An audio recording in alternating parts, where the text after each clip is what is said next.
What's going on, guys? Cool business breakthrough today. I sit down with Mary, a brand new franchise business owner.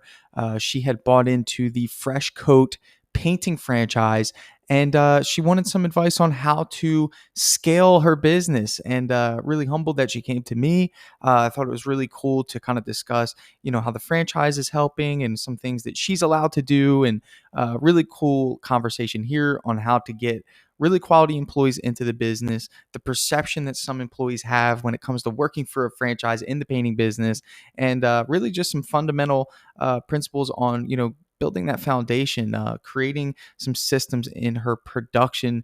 Really awesome business breakthrough today, and it starts right now.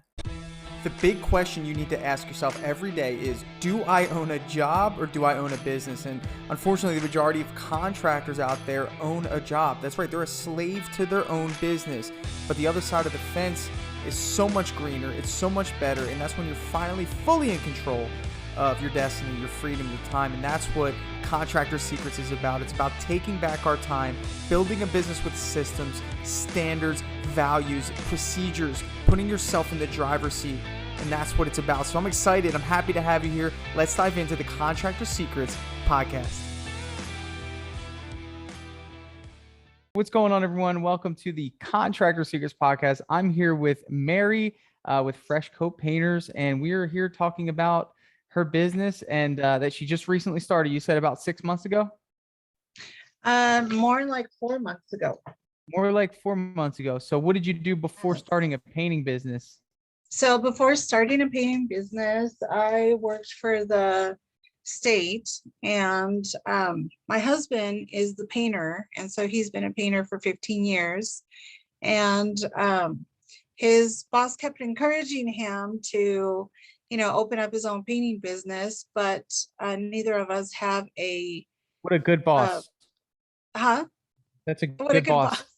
Yes. So neither of us really have like a business background. So that's why we chose to go with Fresh Coat, because it's actually a nationwide franchise. I'm very aware.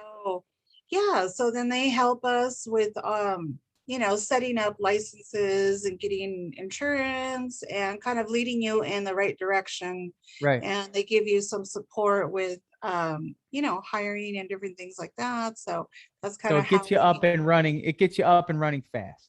Right. It gets you up and running fast, but then after that, everything is yours. And so you have to, own the responsibility of that. Sure. So what is your husband currently doing right now? Is he full-time as the quote unquote project manager, or what role is he taking on in the company? That's exactly what he does. So he is the project manager, and he is very hands-on. So he's still on the job sites and, trying to make those connections with the stores and pricing and going out and getting contracts, meeting with people. And so we actually both do that, where we kind of split jobs going out and doing estimating. Okay. And then I do a lot of the back work, a lot of the hiring, background check, payroll, all of the other background stuff that is not the actual putting paint on a wall. Gotcha. So where do you find that you guys are struggling? What is an area that you feel as though you feel like could use a lot of attention, that you just can't seem to figure out like what that hurdle is? There are actually two areas that I find right now that are a little challenging. One, and I'm kind of in the same boat with America here right now, and that is finding reliable help. Okay. People that are going to show up every day to work, people that actually want to work, and it's just kind of a overall. I know that I'm not the only one dealing with something like that. I know that it's kind of been with the whole pandemic thing and kind of people figuring out different things or whatever, but finding reliable help has been a struggle. Okay. I think I've had a lot of conversations with people that I've interviewed, and people coming into this industry, they're like, oh yeah, I have 20, 30 years experience. And then you put them on the job and they don't even know how to hold a paintbrush. So that's one thing, but they want the 30 years experience pay, so that's Of one course. area. And then the They other want they area want a that, dollar. They usually want $1 to $1.50 a year. right, yes. And then the other area is the marketing. And Okay. how do you get a name out there? Because, you know, Freshco is a nationwide brand. And so it's a little bit But it's different when not you Apple. have, right, it's not Apple. And so it works a little bit different as far as doing organic searches and things like that on Google. What kind of support are they giving you for marketing, if any? We don't have any support for marketing. So So you're we were, responsible to allocate your own marketing budget, use your own marketing channels. Essentially, they gave you a brand, and you have corporate support, I assume, for yes, what does that corporate support include? Don't they answer the phones for you guys? no, they don't. So Okay, that's we, a different one, I think. yeah, so they have different vendors, and those vendors offer a group rate per se. Okay, And so we have an answering service that answers our calls, but we have full control of if we want to use them or not, because we gotcha. have Do you like people that answering the come. calls?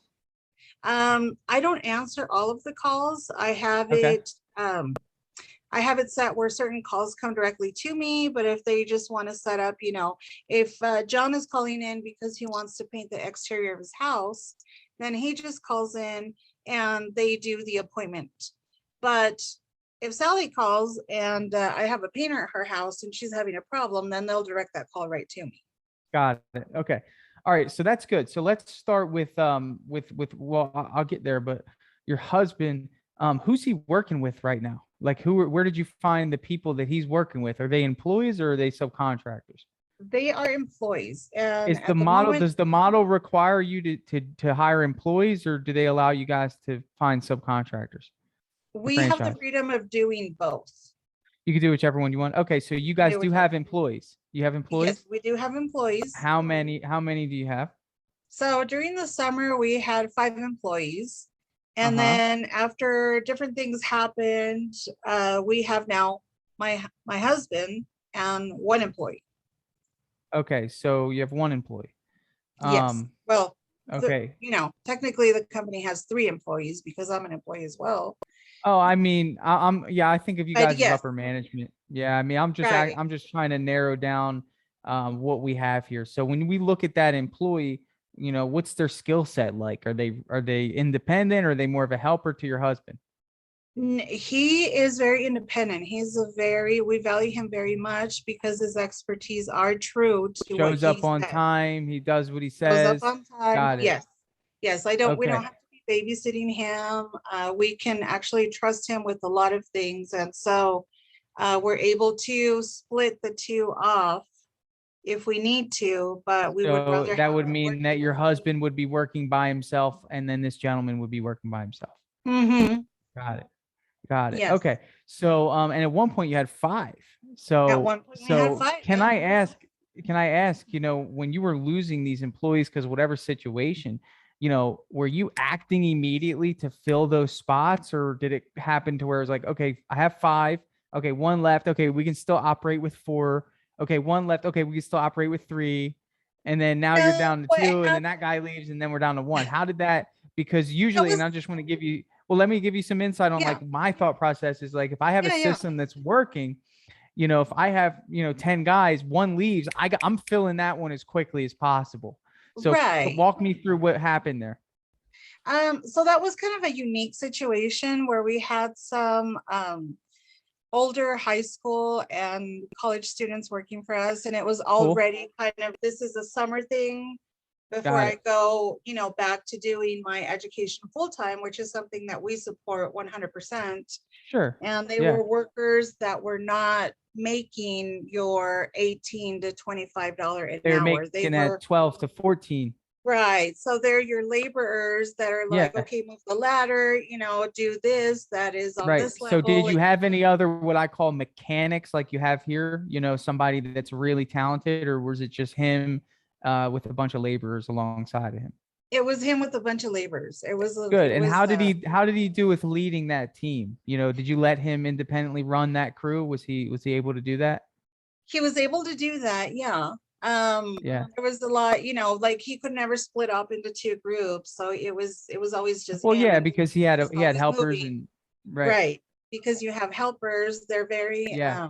unexperienced. They know how to do a little bit of the work, but they're not able, you're not able to leave them there. You have to be actively Yeah. with them. Of course. Yeah, Where, yeah. And yeah, and you should have been I mean, I know you probably were prepared for this because they were temp it's like temp labor. All right, well, right. let's talk about one of the things you said earlier about finding help, and that's crucial. Just like for us, we need to find leads to get people who are interested in paint jobs. Well, we got to at the same time put enough energy, effort, and money into finding help. That's just like marketing. Yes. They actually go hand in hand, right? I think you Right. come in with a strategic advantage because you have a franchise name. When it comes to hiring, that's kind of attractive to the average person. Wouldn't you agree? To work for a franchise in a painting company, would that be something you would agree? It can kind of go both ways. It goes both ways, because some people are like, oh, you're a franchise, and they kind of don't know a lot about franchises. So I think they don't know kind of what to make of it. So it kind of goes both ways. And then I have other people that have called in, they're like, oh, great, you're a franchise. I totally love this idea.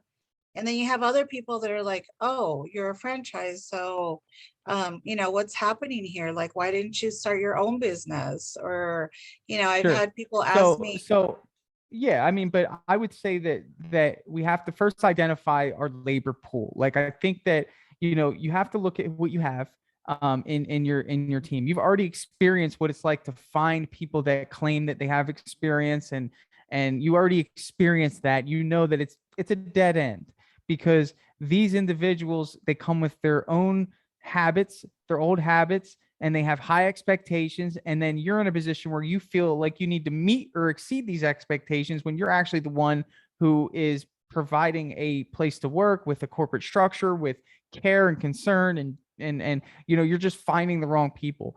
So the first thing when it comes to hiring is you've got to create, hiring. There's a word that I like: hierarchy. Okay, hiring and hierarchy, and they go hand in hand because you need a hierarchy in order to hire. And with hierarchy, I mean, okay, I'm going to place you at the top here. So I'm going to draw this imaginary circle up here. Okay. You're at the top. Can you picture that? Just a circle with the first letter of your name up top. Okay. Got a nice M yes, up there. Now, underneath that is your husband. Okay. That's directly below. He's in a circle with an H there for husband.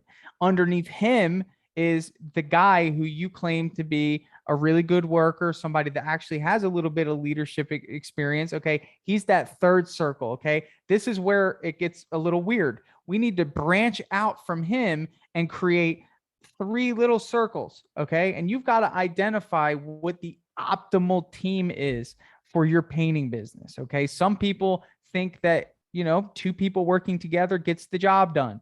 Well, for us, we like to do full exterior and full interior paint jobs.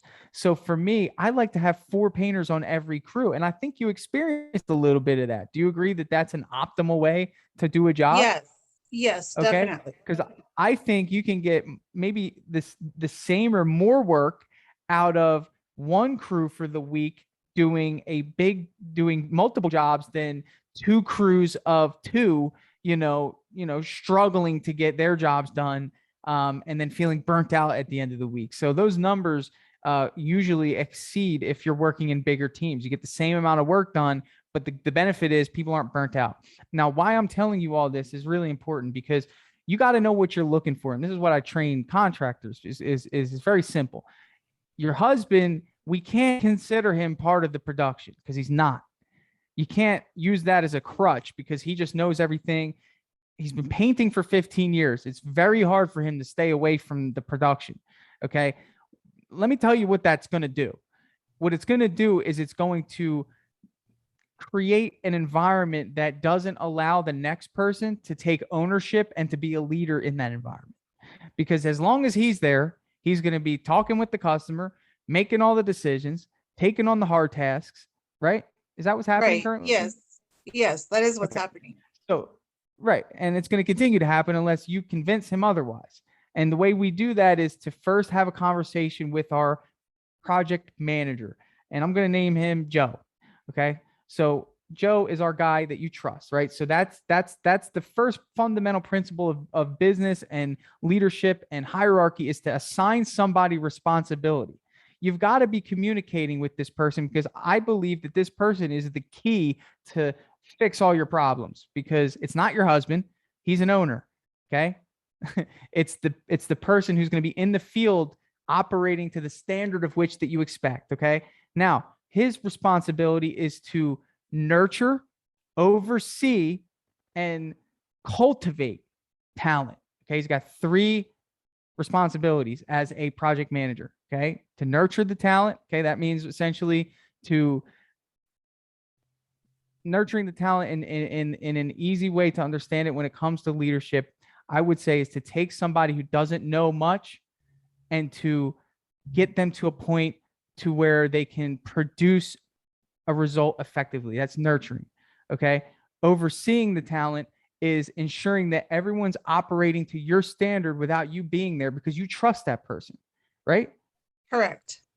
Okay. And the third is to cultivate that talent, is to take somebody who is nurtured to actually get them to be a leader themselves, right? That is like how you bring someone into a company and create your own leadership.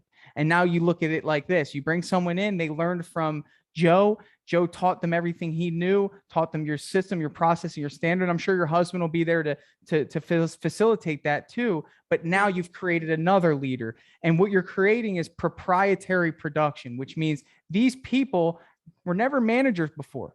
They never knew how to paint before, but you took them in and you turned them into your essential proprietary managers. That is how you grow a strong business. Now, again, what you're doing is you're looking for people with experience. Yes, you could run into somebody that checks all the boxes: great experience, management experience, great attitude. That is near impossible, because the chances are that they're already working for somebody or they've started their own business already. Correct. Why wouldn't they? Right. Okay. So does that kind of make sense? Because what I'm trying to help you understand is what to Yeah. look for. Yes. Yes, I'm understanding.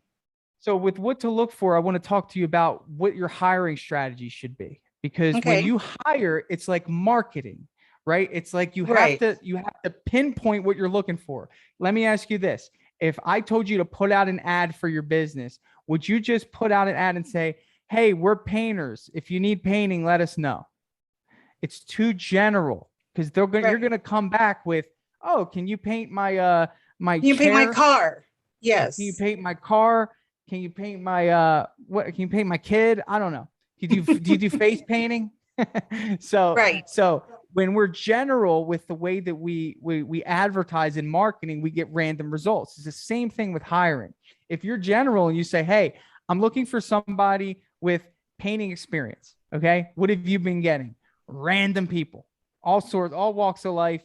Chances are the only thing that they bring to the table is the fact that they have experience, 20 some years experience. If you got 20 some years of experience and you're looking for a job, what's the issue here? Okay. So that my red flags go up. So what we want to do is we want to first identify what we want. So I'm going to teach you marketing and hiring in the same conversation here. Okay. With marketing, what do? We need to identify what type of job we want, right? So we want to Correct. identify exactly, like, so do you take interior painting, We take interior painting, cabinets, exterior painting, exterior painting, sometimes cabinets? cabinet, yeah, kitchen Okay. cabinets, or So those are the sometimes. big three. Those are the big Right. three. Okay. So essentially, the ad would write, "Hey, this is Fresh Coat Painters, the newest painting company in this area.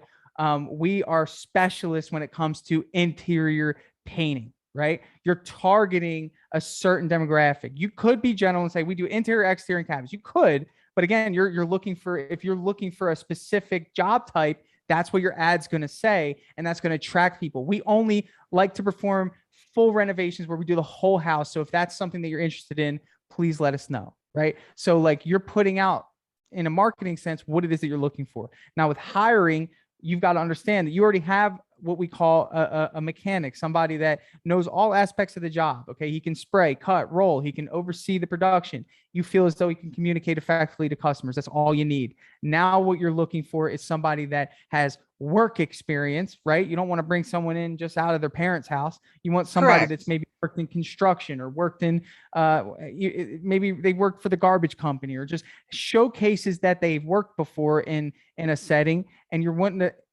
get somebody who is either in one of these two categories. Either they are employed looking for a better opportunity, or they're moving into town.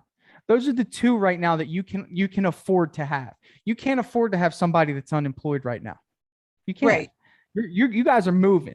You can't have somebody that's unemployed. You want to create an advertisement that says, hey, we have a great opportunity here that's better than where you're at. Because that's usually when you find the best applicants, and those people you will find. So when we frame an ad that way, and just so you know, there's no labor shortage. It's just a matter of the fact of the matter is that when people, the best applicants are looking for a job, you're nowhere to be found. Just the same way it is in marketing. When your customers in your area are looking for a paint job, you're nowhere to be found if you're not getting phone calls at all times, because there's more than 20 painting jobs happening around you at all times. So you should be getting 20 calls if you were the most present, most well-known painting company in your area. Would you agree? Yes.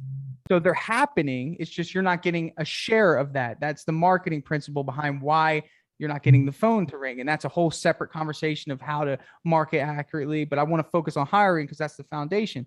And the thing is there's people out there, good people that want to work for someone like you who truly cares, a growing company with a good brand that actually will pay their people on time. Okay. That actually cares about what are the three that I said: nurturing the talent, or well, I'll just say the two: nurturing their talent and then cultivating that talent. Okay. Those two Hmm. things that actually care about that, because human beings want to grow. Chances are companies aren't thinking the way you are to come on a coaching session, that you quit your job. You want a better opportunity for your family. You're creating an environment for growth for yourselves, which by default will attract people who want to grow and actually care about where they're working and showing up on time and doing the things. So when you're framing your ad, that's all those emotions that I'm pulling out of you right now of like, oh, wow, these are the people that I want. You need to be conveying that in your ad. So it would go something like this: hey world, my name is Mary. I am the proud owner of the newest, most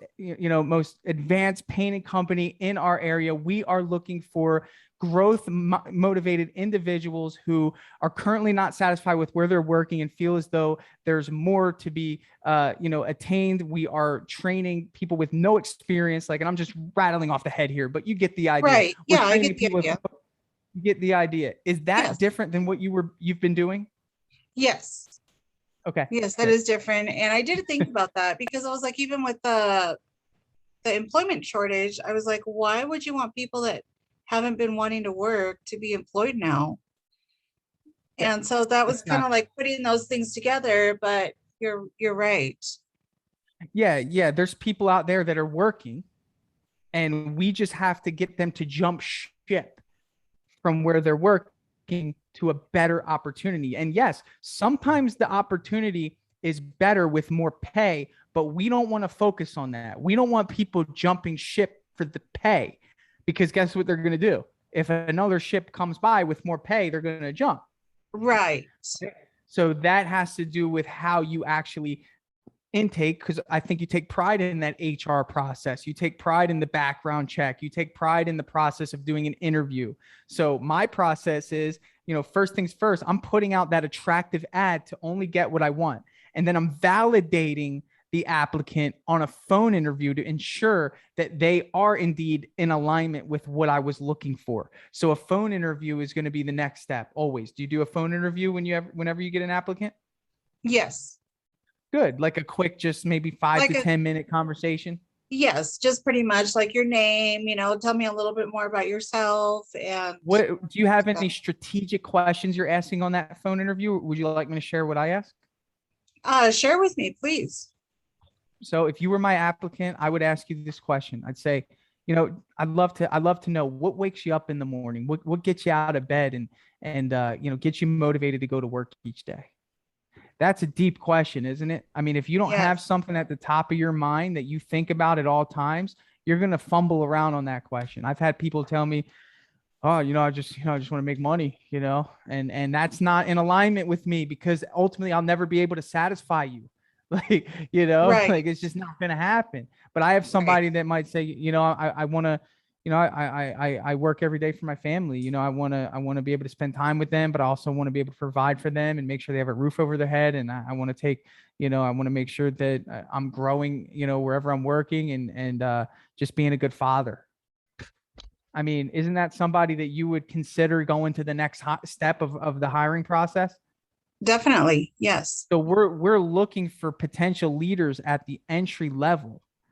Now, it might not always happen that way, but if we try, at least we'll get pretty close to people that are leaders within themselves. They may not be people that can be leaders of other people. You'll come across those when you're looking for them. They might pop up as they're working for you and be like, "Wow, this guy's actually taking ownership here." And you might Right. think, "Okay, well, he's next in line to be the next crew leader." Does that make sense? Like how that Yes. intake process and how that hiring process is so crucial. The questions you ask, and how you interpret the answers. Another one I like to ask is, you know, this is a question we ask all of our applicants: why should I hire you? We have over 50 applicants, and you know, I'd love to know what is it that you believe about yourself, is something that we would value in you as the choice here, because we only have one position available, and just let them tell you why they think that they should work for you.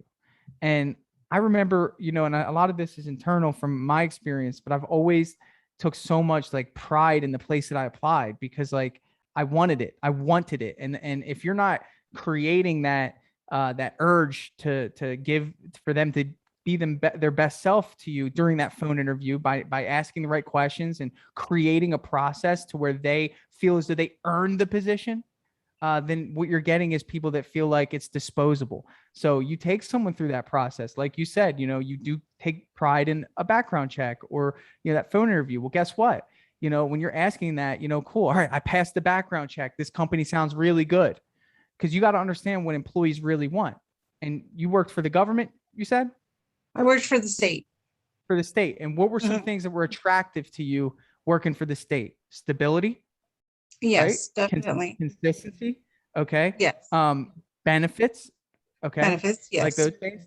Benefits are variable right now until you grow. That's okay. Okay. But those two things, stability and consistency, and professional, like it actually had a standard to it. Okay, I'm working for the state. You know, like it has that feeling of like, okay, I'm accomplishing something by getting this job. We can create the same thing in our painting business. It's just a matter of keeping that standard, and it starts with the hires. So like, as much as we could go into marketing, like let me continue my hiring process and then we'll elaborate. So first step would be that appealing ad, targeting exactly what you want, you knowing what you're looking for. You don't Right. need anyone with, I just want you to know, with the guy you have here, you don't need anyone with painting experience anymore, especially with your husband. I mean, you have Right. two very, very talented individuals that could train people to paint. Okay. Like, are you in agree? Are you in agreement with that? Yes. Yes, I do agree with that. Yeah. So stop looking for people with painting experience. Start looking for people that are hungry, motivated, and want to learn. And you're going to have a whole different world of hiring pool around you. Okay. So, Right. so, Yes. so the appealing ad, the phone interview. Now, next step, in-person interview. You're doing in-person interviews. Yes. What are some things that you're asking or saying during the in-person interview? What kind of experience do you have? Tell me about some hard situations that you've encountered. How do you encounter a situation where the client is telling you as a worker, you know, I don't like this job or something's not good? Like, what are your process? I've asked them, you know, in a Sounds like situation you've like, done this before. Did you do any hiring with the state? no, I didn't. But No, I asked, that's no, good. I didn't. But I do ask them, like, what is the steps, you know, to painting? What is the priority? What is it that you do first? Those are kind of some things that I talk to them about. Yeah. So we're gonna have to reframe that, because I don't care if they have painting experience. So make Right, sure that when you're looking, you know, you're saying, okay, how, you know, a lot of it should be personality based. Um, I'm not going to go too deep into the detail, because it sounds like you have a really good grasp on it. What's next steps? So next steps for you, let's say you guys engage really well, you have that good conversation. What would happen then if you decide to bring them on? What does that look like right now for you? You would turn in an application, and then I would do a background check, check references, and then go ahead and make a job offer. Okay. So I think there's a step that I believe would be really important for you to implement. This is called the in-person interview, the working interview. Sorry, it's not the in-person interview. It's the working interview where you actually invite them. I have someone in a working interview right now. They're working with us for a week. It's been stated very clearly that this is a trial. This is them coming along on board, us getting to see if they're a good fit. Did they show up on time every day? Have they listened to their supervisor? Have they showcased that they want to learn? I have somebody with no professional painting experience right now working in my company. I had over 80 applications come in within the last month because my ad was strategic. It said that I wasn't looking for anyone with experience. It was about creating the better opportunity. It was about joining a growing, fast-paced team that thrives off of, our employees hitting their personal goals. A lot of these things that the businesses around you aren't doing.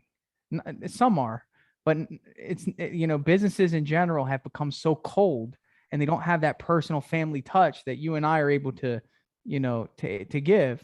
Right. That sometimes people feel like they're left out. People feel like they're on their own. So they start to look for other opportunity, and that's where you come in. So there's a wide pool of applicants that are looking for that better opportunity, and you have all the tools to create it. So do that working interview, and then do your assessments during that working interview time. I think at that point you'd be able to move forward with a working interview knowing that references are probably going to come back good, because you've gotten to that point where you feel good about them in person. You've done your homework. Background check chances are come good if you make it clear that, hey, we're running a background check. Is there, and here's a good way to ask that without saying, hey, will you pass a background check? I mean, don't ask that. Is that a question you normally ask? That's a question I normally ask, Don't just ask that because. anymore. What you want to ask, you want to phrase it like this. Say, hey, just so you know, we do run a background check on all of our applicants. Is there anything that you'd like to mention to me that we would see on the background check? And it gives them an option to be honest. Mm-hmm. Hey, 10 years ago, I got a DUI. Okay. Right. Thank you for letting me know.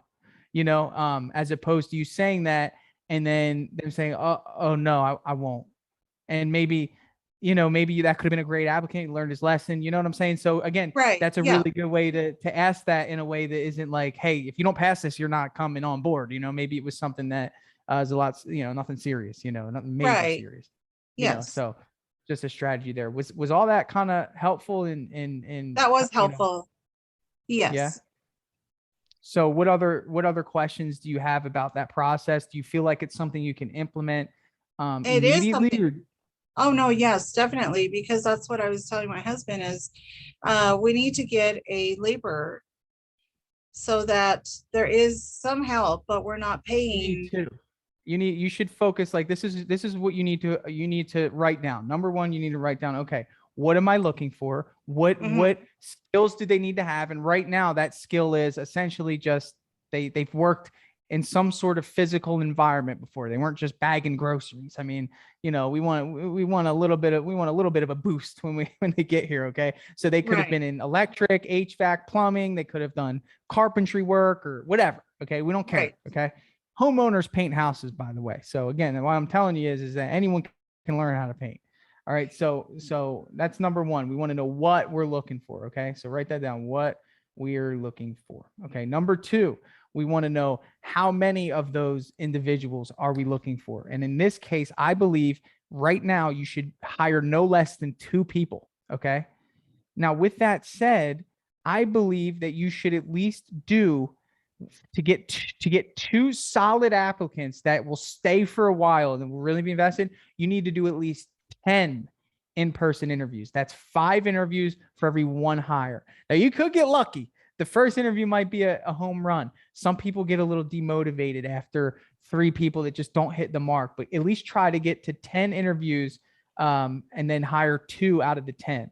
Okay. And you can get all that done. And honestly, if you're motivated, a couple days, if you put out Right. the right Oh ad. yeah, definitely. But where do you suggest putting out ads for We're going to these? talk about that last. Don't worry. Okay. So number one, what are we looking for? And that's personality and that's skill. Right now, the personality column needs to be filled up. I want someone motivated. I want somebody who shows Mhm. up on time. You need to write this stuff down because what you're doing is essentially you're creating a process and you're testing it out to see if it produces you a result. Okay. Correct. So in the future, you can reference this process. So you don't got to learn it again.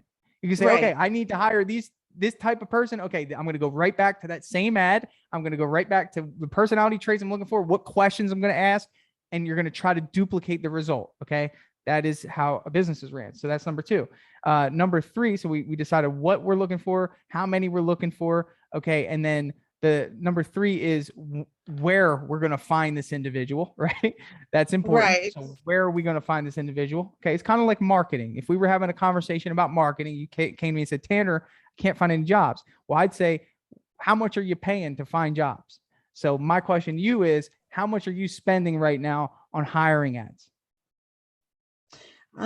So I haven't spent a lot of money on hiring ads. I've put hiring ads on Craigslist and on Facebook. Okay. And So under $50. yes, How much, if I were to ask you, how much would you pay for a solid helper? Give me a dollar amount, like somebody that will in 2 years become as good as the person that you value in your company. If I could just hand you someone, how much would you pay for it? I would be willing to pay good money for that. I don't Good know. money, right? I can't really Yeah. put a good dollar. I'd say over $1,000, right? Right. Think of it like that, okay? But you don't need to spend that Yeah. much. I'm just saying that you need to come up with a budget for how much you're willing to put your name out there. Remember, great applicants usually run into an issue at work where they feel like they're not appreciated or they just feel like it's time. Okay. It's happening all around you. You want to be present when that need arises. Does that make sense? Yes, that makes sense. Okay. It's the same thing when people want paint jobs. It's an emotional buy. So that means we better be in position and ready when somebody wants a paint job. Okay. Right. That means either being at top of mind with billboards and things and signs and cars. But nowadays it's internet traffic. It's where are they going when they have that need? Google is usually the bet. Okay. So where I'm getting at is where do people go when they want to find a job? Right. Craigslist, you get, you know where you're going to get on Craigslist? You're going to get experienced painters. Okay. That's what you're going to get. So if you're Okay. looking for experienced painters, go to Craigslist. That's where they know where to look. That's they're trained to look there. Craigslist is good if you're looking for experienced painters. You may get to a position where you get so good at this hiring process. Hey, I'm going to look for experienced painters and just filter out the best one and get somebody that actually has a little experience. You might decide that's a good move. I'm telling you right now, the average working world is going right to Indeed. Okay. That's where you should put your money. Okay. Indeed. Okay. That is where people go. Indeed. And there's another one called ZipRecruiter, but that's what these websites do. All they do is give people options for jobs. Okay. So you should focus this stretch of an experiment. That's what this is. And I think for each applicant, you should assign a budget of $250. So you need 2 hires. So you should spend no less than $500 on this. I'm going to call it a marketing campaign because it really is. It's a marketing campaign. Right. You're marketing Fresh Coat in your area to attract talent. Okay. Correct. Marketing and hiring go hand in hand. Does that make sense? Okay. Mm-hmm. All right. So number 3, where are we going to find them? So for you, I'm going to assign you Indeed. I think that's where we're going to find our 2 applicants. Number 4, very important. How much are we going to pay these people? Okay. So let me ask you, work experience, no painting experience. Okay. They want to work full time with you. And I'm sure you knowing how you operate just from talking to you, that'll be easy. Okay. Might require your husband to remove himself from the job. So the job times go longer just to keep your guys having their hours. You guys will have to discuss that. Right. If you don't have the job right away. Okay. What is the hourly amount that you're comfortable paying for that role? So this would be somebody that we would need to train. And so he would not be making in the $20 an hour. I would say more of the 15 to 17, I would say. I think that's a really strong starting point. I really do. I think it should be 17. Okay. 17. What that's going to do, okay? You're positioning yourself higher than the other options. You know, this is a game of war, business Right. where you got to, give the extra, give whatever it is to get the best talent, so start them at 17. Okay. Okay. I think. Okay. And that'll get people excited. You're going to get some applicants if you do this today. At 17, put it clear, $17 an hour starting pay, no experience. Okay. And you're going to get people that want to jump ship to your opportunity. And pay attention to these people. Make sure that they tell you they want to give their other employer a notice. That's really Right. important. Don't you definitely want those types of, oh no, I can start ASAP. Stay away. Right. They're going to do it to you. Yes. Yeah. And that's what All I right. think. I'm like, yeah, if that's what you're willing to do, then, are you really trustable? Right. So these are just little things that you learn over time. Like, this is what I need to pay attention to, because the patterns, people are very predictable. The patterns are the same. So let's cover our 4. What are we looking for? How many of those individuals are we looking for? Where do we find them? How much we're going to pay them? And then if you've identified those to a T, from there, it's just your hiring process. Then it comes your training process. And then it comes your cultivating process of taking somebody all the way through this and turning them into a leader. And then from there, you build a foundation that cannot be broken, because, I've done it. So I know what it means. So was this helpful for you today? Very helpful. Yes. It was very, very helpful. Awesome. Yeah. Thank you very much. Yeah, no problem. I hope to maybe chat with you again if you ever want to come back on, and we can hear your progress and maybe discuss another area of business. Yes. Marketing. I love it. I love talking marketing anytime, Mary. Thank you. Have a good day. Okay. Thank you. You too. All right. See you. Dripjobs CRM is finally here. That's right. So Dripjobs is an automation platform for contractors, home service professionals that's going to automatically follow up with your customers. It's going to allow you to send invoices, estimates. It's going to allow you to send out blast marketing emails to individuals based on where they are in the buying process. This software is next level. And I'm reaching out to you. You're a listener of this podcast, and I want you to be one of the first ones to give it a shot. So if you want to see what Dripjobs can do for your business, I'd love for you to head over to dripjobs.com, sign up for a free demo, and get your team involved, and let us sit with you and show you how powerful this software is. It's going to save you time, it's going to make you money, and you're going to love the features that are built into Dripjobs. So if you want to check it out, head over to dripjobs.com, and we will give you first priority, being a podcast listener, to be one of the very first to try out Dripjobs in your home service business. I'm super excited to share that with you, and I'll catch you on the next episode.